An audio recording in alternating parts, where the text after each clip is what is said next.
welcome to the WELLth podcast, where conversations meet and shape destiny. I am your host, Samge, and today I am joined by two lovely gentlemen, Mr. Kudzai and Mr. Gerald. So Kudzai is the president of Africa Investment Leaders Forum. He is also the president of the Institute of African Investors, a mentor and a regional leader. And then for Gerald, Gerald is a young Zimbabwean entrepreneur and tech strategist passionate about family legacy, innovation, and community upliftment. Amazing. He helps lead family businesses including Graceland Waters Resort, Mukaba Solutions, and his own GT5 creations, focusing on modernizing operations through technology and creativity. With a background in robotics and electronic engineering, Gerald is committed to driving digital transformation in Zimbabwe. He is also the creator of Chivero Mad Madness, an initiative combining young culture and environmental action to help save Lake Chivero. Gentlemen, welcome. Thank you. Great. Good having you. Yes, it's great having you today. So we are just going to dive straight into the conversation about inspiration, especially to young people. We want to talk about how it affects young people's decisions, the choices they make, and ultimately the future they are building for themselves. So I'm just going to ask the first question, really, what does true inspiration actually look like, according to you? I'll start with you, Kudzai. Okay, well, I would say true inspiration for me, it's an ignition that starts a fire, that doesn't quench fast or quickly. Okay. It's that drive that Right. pushes you to certain limits. Well, actually, no limits at all. So Okay. when you're inspired, you're limitless. There's no sky above you. You go all the way to get where you want to be if you are inspired. Yeah. Okay. I love it when you say the drive that pushes you to certain limits. No limits, actually. Yeah. That's amazing. Over to you, Gerald. For me, well, inspiration is the process of being mentally stimulated to do something creative, to do something that you need to do in life. So for me, true inspiration is something that doesn't end in your mind, but it is something that you actually work towards. You work towards this. Yeah. Wow. Can something that feels inspiring still be harmful to your growth? In other words, can we say there is wrong inspiration? Yeah. Is there wrong inspiration? Yeah, there's wrong inspiration. Yeah. If it doesn't align with your gifts, your Right. goals, Right. if it doesn't align with your person, Okay. I think that is wrong inspiration because I'm not gifted to be a footballer at all, but I can be inspired by Lionel Messi. Okay. So I can't then go and try to be Lionel Messi, Yeah. but I can use the Lionel Messi effect Right. to my growth in my Right. personal ambitions. So if I then try to be what I'm not, Right. that's wrong inspiration. Okay. Yeah. We can also call it false inspiration. Yes. Yeah. False inspiration. Yeah. For you, Gerald, as a young man doing so much, when I was reading your bio, I'm like, oh my God. For you as a young person, what's your take in terms of false inspiration, and how best can we just sort of like run away or overlook or look beyond false inspiration and focus on looking at the correct or the correct inspiration? Okay, so I think firstly, the thing that we need to look at is direction and speed. So inspiration is not about just moving fast or getting to a certain goal fast. Okay. Are you moving fast and are you moving efficiently in a certain direction? So for me, as he said, yeah, if I am trying something that I really know is not aligning with my purpose, then that is false inspiration. Okay. So looking beyond that means setting a plan, looking inside of yourself, Right. the goals, the beliefs that you have, then seeing if you can go for that type of inspiration. Okay. Yeah. That's amazing. You know, what I picked for both of you is you spoke about alignment and you spoke about purpose. Yeah. First of all, how do I know this is my purpose? That's one. Two, what steps do I take to align myself to purpose? Yeah. I think Right. to align yourself is you have to start by being deliberate. Okay. In every move that you make, you have to know exactly, because for you to then know that this is my purpose, Right. it comes from within. If Okay. you know how to listen to your inner man, if you know how to speak to yourself and understand and put things in writing, reflect, Okay. you're able to then tell what your purpose is. Then you have to be deliberate in every move that you make. Right. Yeah, everything has to be intentional. Okay. When you wake up, what you're going to be doing, where you're going to be going, the people that you're going to talk to, the friends that you make, the people you listen to. Right. Everything has to be well calculated if you want to get to that point. Okay. In alignment with your purpose. All right. Yeah. Okay. I love that. And for you, Gerald? I don't know. I think purpose is different for each and every person. The things that we encounter as we grow up shapes what purpose is for us. Okay. But I think it's still, as you grow up, you still have a certain standard of perfect that you would like to achieve. So maybe when you look deep down inside, as he said, you might be able to see that perfect version of yourself. Right. And Right. maybe that is what you can try align to and be deliberate, as you said. Okay. I see here, even on your bio, it talks about how you help family businesses, Graceland Waters Resort, but also you have a background in robotics and electronic engineering. How did you put those two together to say there's a family business, but also there's this side of me that I love, the passions for running the two, for running your life as in your passions, but also for making sure that family business do not suffer in the long run. How did you manage to put those two together? Okay, so I think before I get to a place, people identify me with the name, and my last name is what I was given. Right. So I'm a family man before anything else. Right. So as much as I had dreams, hopes, and things that I really wanted to do, I knew that what had been created for me, for us, for the next generations, could not fail as long as I am here. Unfortunately, I am the only boy in my family. Oh, that's beautiful. Okay. Yeah, that's a lot of pressure, but Right. it meant that as much as I had my own dreams, I also had to push for the family businesses. But also, after being a family man, I'm also a human being. I also have things that Right. I like to have a family at some point, Yeah, of hopefully. course. Must. Yeah. So there's certain things that I also want for myself. Okay. And for Gerald to be achieved, for me to achieve my purpose, Right. as he was saying, I need to be that person who is the robotics engineer, the inventor at a later stage in my life. So somehow I had to come back to Zimbabwe. Unfortunately, robotics is not really an area that has expanded. And starting something for yourself is not as easy. So I had to start with something that had already been established Right. by my parents. It doesn't mean that everyone who's selling tissues loves tissues to a great extent, Okay. but Okay. they had already made a name for themselves. And I continued from that. Right. And now I'm also starting something from my Lovely. end. I love that. I love that. So I wanted to ask, actually, I want to ask,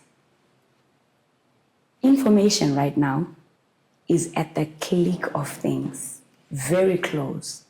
Can we say, is it a thing that young people are lacking inspiration, or we are consuming the wrong kind of inspiration?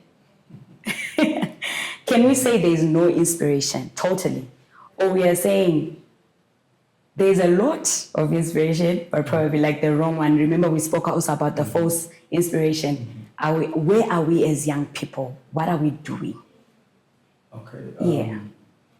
For me, I think if we talk about information, I'll put it this way: if it's social media, for example, or the internet, it gives you what you consume. Okay. The algorithm is designed in such a way that what you constantly check, where you take most of your time looking at, what you search about is what you're given. Oh, wow. You understand? Okay, yeah. So it then comes back to the person themselves. Do you look for correct inspiration? Are you able to differentiate between motivation and inspiration? Because these are two different things. Do you know your purpose? Because like you were saying, purpose comes for you to know it comes in two different ways. It can be purpose that is designed for you already, like you said, but also you can listen to the feedback people give you. Right. It also tells you where you are aligned, where you're going. Okay. So when you then align yourself and you know the information to look at, when you open your phone, when you open your TikTok, what is the first video that is going to come up? That tells you what you constantly look for. Okay. If it's news, if it's football, if it's whatever funny things you look at, Right. it's going to keep feeding you that. So I don't think there's lack of inspiration, but there's lack of that understanding. Because personally, I'll tell you what I do personally. Yeah. I mind what I view before I sleep.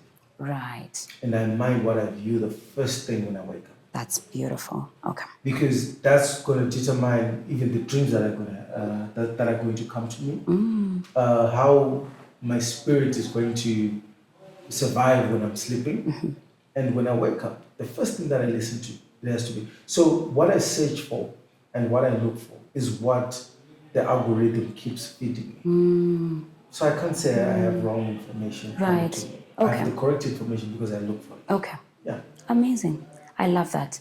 I love that. I really would love to also hear from you, Gerald, because yes, as a young person, and you knowing your purpose being given, you're brought up in a family that's already doing some businesses and you are aligned to that. And for you to stay in that lane, to say, this is the lane I am going into, and to not be disrupted. Yes, what's your take on that one? How can we help? How can you help the rest of us as young people?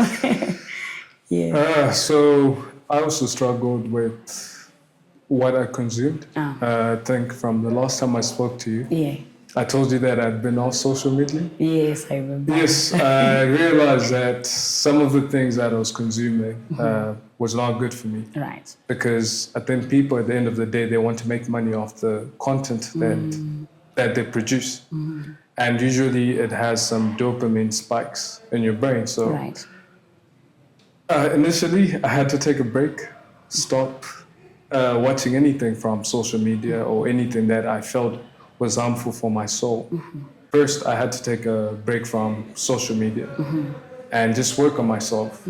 If it meant, as he said, looking at what I consume in the morning. In the morning, the first thing that I do is pray, meditate, Right. and just set my plans for the day. Same thing in the evening, also pray just to make sure that my mind and my soul is at the right place. So, yes, also, we started running a family business page, Instagram. And I was actually surprised because I hadn't been on Instagram for a long time. All right. I was surprised to the kind of content that I came across. It was more business related, more content creation. Okay. And it was different from what I had before on my own personal page. So I think what he was saying is actually right, that the kind of information that you look for is what you're given back. So I think if you can, take a break. Yeah. And just find things that are good for yourself. If it is motivational videos, there's things like that, a podcast like this one. Yeah. I'm sure it will inspire you and you'll be able to make the right choices. For real, for sure. So I'm one person who has a really messed up background in terms of how I grew up, the situation, and just things that were around me. And I'm grateful that, there was a way or the ability to actually overlook those things and see the future me and actually just work towards that. I'm still learning, I'm still growing, I'm still at it, and I'll get there. I'm just worried about young people probably who are really not really exposed to a lot of things, to a lot of correct inspiration. For example, I really would want. I remember the other time when we were talking, and you said you actually taught yourself to do a haircut. That really stuck on me when I heard you speak at the ENZ Awards, and said you are self-taught on a lot of things. And I'm worried about young people who are from certain backgrounds and they have engrafted it in their heads to say, this is where I'm coming from, this is what we do in this space. I really would want young people to go out and to experience and to expose themselves to a better future. So my next question would be, are we inspired more by lifestyle or than by discipline? Are we inspired more by lifestyle than by discipline? Is it the lifestyle that we are seeing in the TVs, in the social media, or is just the discipline? How far do we go with those two? Okay, so I think when we're talking about false inspiration, getting to a goal is a process. You don't just wake up and you're at a certain place. Yeah.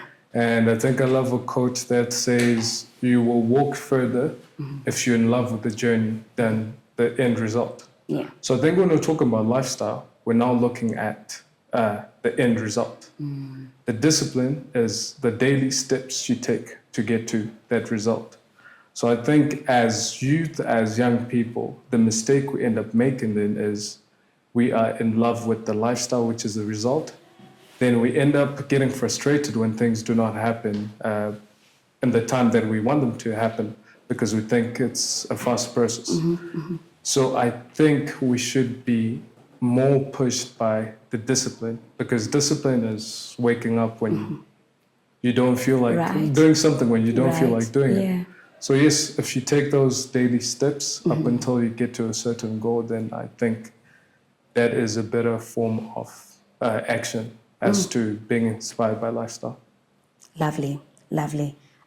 For you, Mr. Kudzai, you've been quiet. You've been quiet. How do you filter, or how do we as young people, how do we filter what we consume and to protect our focus?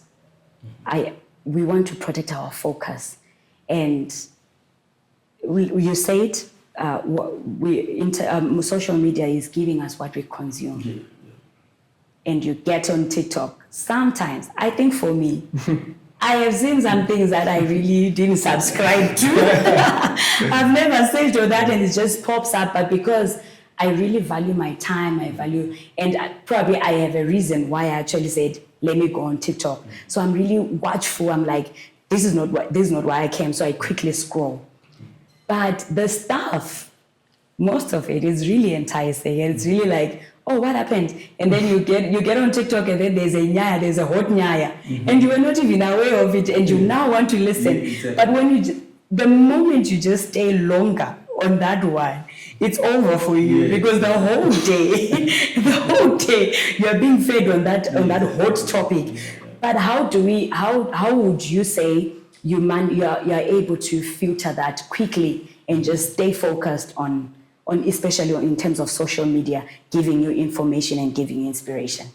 I think one trick that I got to know is if you stay more than 10 seconds on a post, you're surely going to get it. It's going to come back. Right. So you have to make sure that you see it within 10 seconds. Okay. Right? But it's like fishing. If you've been to fishing, what these social media platforms do, they try you. They're gonna throw in something in there, right? To see if you're going to like it, because their goal is they want you to spend as many hours as possible on their platforms, because that's how they make money. Okay. That's how they get advertising, right? Because the more hours people stay on their platforms, the more they can sell more advertising space. Right? But nowadays, the other good thing is you can subscribe, especially for YouTube. Right. You can subscribe YouTube, and you're able to control what comes to you. You can do away with adverts. But like I said before, the big thing is know what you search. Right. Remember, all these platforms, they're interlinked. So what I search on Google, Yeah. what I search on TikTok, it's all interlinked. The other time, it was literally what we were saying. You see now? What we were saying. I think that's the first time I literally got shocked. I was like, no, we someone are listening. done for. Because what we were saying, when I picked up my phone, it was all of that. I'm like, what's going on with the world? Yeah. They do listen. Right. They're actually settings that you have to switch off. If you don't, yeah. But like I said before, who you follow, Right. who you search about, and sometimes your friends, what they're searching about, they may assume that, look, I think he likes this. They also suggest Because it to they're, you. oh my God. Yes. So it's like I say, deliberate Okay. searching, deliberate steps to your social media consumption. You have to know what you want to see. Yeah. My friends, please make sure you are searching proper things. Don't corrupt me in any way. And you spoke about friends. I really believe that's another source of inspiration. Show me your friends and I'll tell you. Right. And then you will have this friend. They are very good, probably like in a particular area. And then in other areas, you are like, oh my God, why are we the way we are? And, just being able to separate yourself, growth. Yeah. What does growth look like for you daily in connection with friends, the type of friends that you hang around? You want to keep a relationship because probably you come a long way. But also now it's not aligning with where you want to go. It's not aligning with what you are becoming. It's not aligning with, the vision that you have for yourself. Do we check them out? Do we tell them, bye friend? We'll see you later? Or what? What exactly should we do? Okay. Yeah. The first thing you have to do is to know the difference between friends, associates, and colleagues. Right. Right. The moment you know those things, you won't have a problem. Okay. Because those you call friends are the ones that are closer to you, Okay. where you can share both.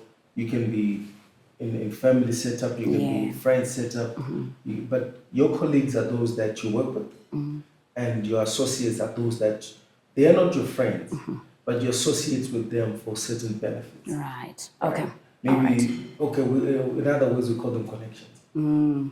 Right. So, but now people have a problem of trying to befriend associates Okay. or trying to befriend colleagues. That's the problem. Right. Okay. There are people you call at 10 p.m. There are people you don't call at 10 p.m. Literally. There are people you call in your stack, and there are people but they're actually they're actually close to you. Okay. So when you're able to separate those three, categorize people around you, friends, colleagues, associates, you're done. Right. Okay. Amazing. Gerald, I'll keep on going back to reading your bio. Do you have friends? Because this is a lot going on for a young person. And we just may need to be careful. Yeah. Do you have friends? Do you go off for vacations? Do you rest? Unfortunately, I do have a sad life at times because always busy, working Monday till Sunday most of the times. All right. Because at the resort is mostly busy over the weekends. I do have friends, but I just learned something today that I should have friends, associates, and colleagues. That was deep. That was really deep. Yeah, because I think before I used to tell myself that I have friends for different things. Yeah. Like friends that I play sport with, friends I can do business with, friends I can go on a holiday with. But unfortunately, as you were saying, sometimes I might try to do something for someone who I'm not really supposed to go the way for. Right. And I think maybe that is where I was falling short. So I do have friends, but Yeah, I think I wasn't just putting them in the right groups. Yeah. Yeah. I hear you. And just the fear of then their friends giving you names, calling you names, or be like, oh, it's because they are Rana Resort. That's why they are whatever, and things like that. So the ability to then maintain a certain friendship, or the ability or the growth in actually saying, you know what, if they leave, it's okay. Okay. If they stay, it's fine. But my space needs to be totally taken care of and very safe and comfortable.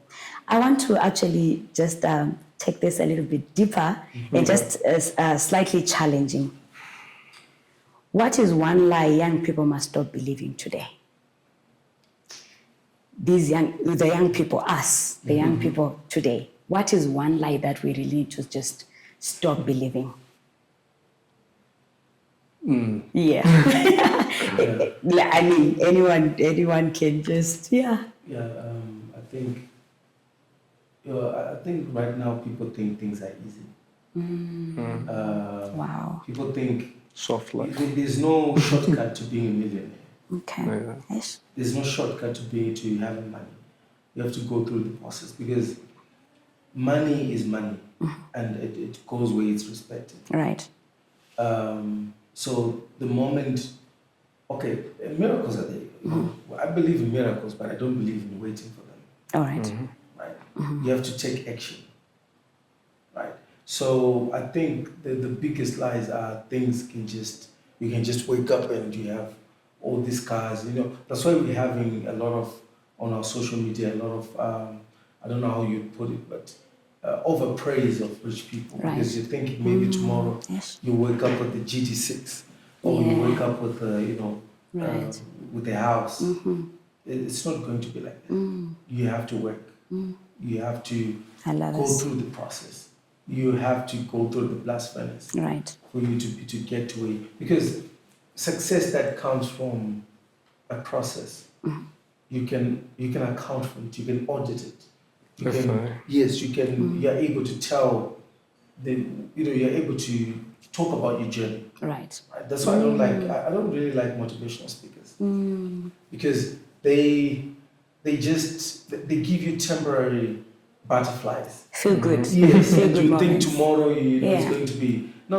It's not going to be like this. Right. We have to go through the process because the process is what builds us, and when we're built, we're able to become better and we're able to be good custodians of whatever success that we get. Right. Okay. I love it. I love it. And for you, Gerald? Yeah, I know. I think when it really comes to that, as I think just as you were saying, life is hard. Life is not easy, and yes, miracles can happen. You can win the lottery and be a millionaire overnight, but it's about keeping that kind of wealth. Right. Yes. So I also read something that said that even if you make a lot of money, but if you're not disciplined, life will reduce you to the point that For real. the level that you associate Yeah. with. Wow. So even if I woke up with $1 million today, life will literally reduce me to, I don't know, if I was used to spending $500, it'll reduce me to those terms if I am not disciplined enough or if I haven't really worked for that kind of money. So yes, I think the lie that really goes around is that life is easy. Life is not easy. You fail a lot of times before you get to where you want to go to. Right. Okay. All right. So we can actually say,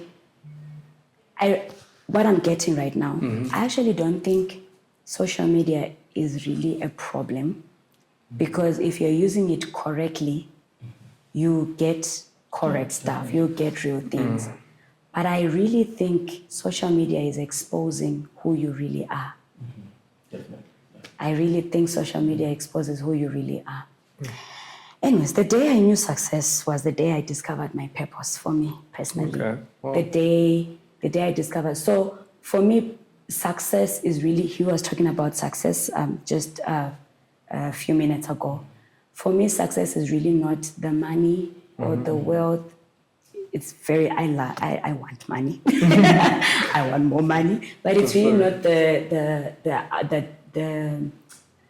the basis of success. For me, it's when I discover my purpose. What is it that I was created to do? And if you do that, from the Bible, the Word of God says, where there is vision, there is provision. So you are totally and absolutely taken care of, when you work in your purpose. I want to find out from you, what is your definition of success? To say you have a successful generation or successful young people. What would be your definition for success? Okay, so just as you put it, money is a component of success, right? It's part of the evidence that you are successful, but it's not all of it. Right. Because when we talk about purpose, that purpose has to be achieved. You have to fulfill your goals, your aspirations. Right. That's the first level of success. Then money can come along with it. But the problem only is money is what we can see. Right. Because we love to calculate with what we can see. Someone asked me this other day that there was a baby, a 2-month-old baby. Then he said, how old do you think this baby is? And I said, that's 2 months. And they said, no, why are you not calculating the 9 months when that baby was in the stomach? Okay. It's because we want to calculate what we see. What we see. But life began at day one when that baby was in the womb. That's the same with success. So money, when it comes out, there is a journey, and there are a lot of successful things. Because for you to win a war, you have to win a lot of battles. The battles are many, but the war is one. That's the same with success. Right. So there are a lot of successful little things that you do that fulfills you as a successful person. Then is what people can see. Okay. That's what I think. Amazing. Okay. And what is successful for you? For me, success is setting a goal, then just being 1% better each day. So if I have a certain goal that I want and the end result is me having, I don't know, $100, if I'm able to get $1 a day, for me, that is success. So I don't think it's something that you measure with outward things or material things, but something that is within. So if I'm able to be better each day, then for me, I have attained success. Amazing. Amazing. My goodness, today I learned so much, and I am looking forward and ready to implement a lot of things that we spoke about today. Some of the things that I learned today is, young people, we need to discover our purpose and align ourselves with that purpose so that we make good, intentional choices. Let us meet at that place called greatness. I'm just going to hand over and allow the lovely gentlemen here today just to say their closing remarks as we come to an end. All right, thank you so much. It was a beautiful conversation, right. And I've learned that don't be afraid to go through the process. Go through the process and remember 5 P's. Perfect planning prevents poor planning. I love it. I love that. Thank you, Paul, for stuff. Yeah. For me, I just want to say that do not be afraid to get dirty for a cleaner future. So I know a lot of people talk about soft life, soft things, but those things came from someone else's dirty sweat. So please, please, please, hard work is equals to success. Insanity and greatness are next door neighbors. So I know a lot of you are worried about what the next person is thinking or who is looking. Do not be worried about the optics. Just stay in your lane, focus on that, and you will achieve greatness. Thank you. In the next episode, we are going to dive deeper into discovering purpose. That is going to be very important, and be sure not to miss that one. Let us meet you in the next episode, and thank you so much for joining us today. Ciao.